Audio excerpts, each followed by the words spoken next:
And what about coffee and fertility? I think that's something, you know, all these studies show impacts on your pressure and maybe cancer, and this is where the focus goes. But what about fertility? I'm really curious.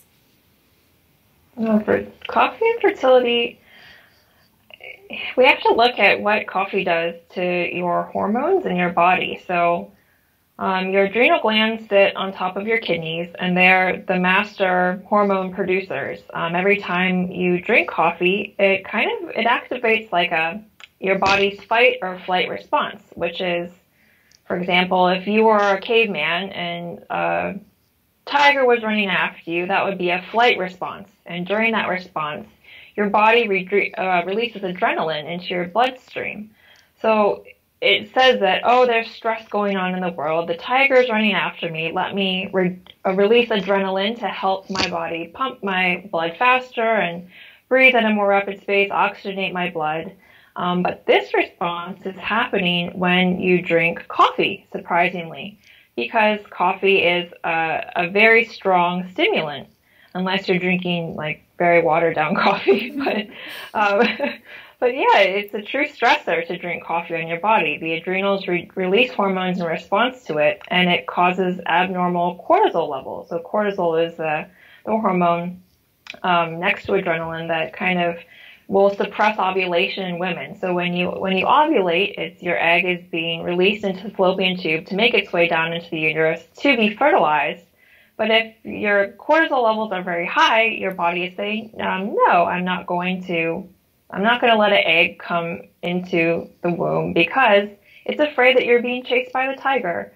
So coffee isn't good in that sense.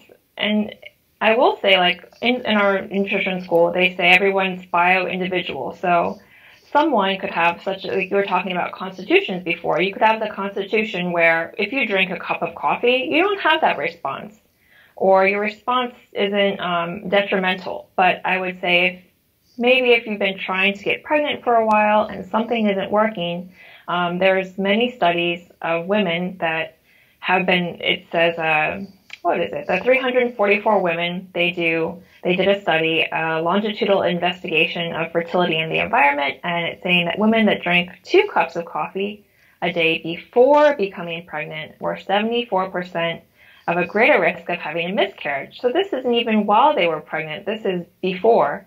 And this study has been reproduced and is kind of accepted in the community, saying that coffee is not good for fertility.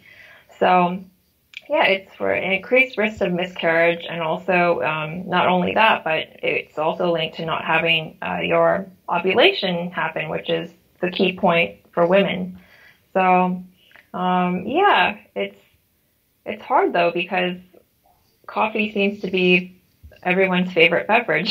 So, yeah, and you know, at the end we will touch upon how people can naturally rebuild their energy. So we can give some advice on this too.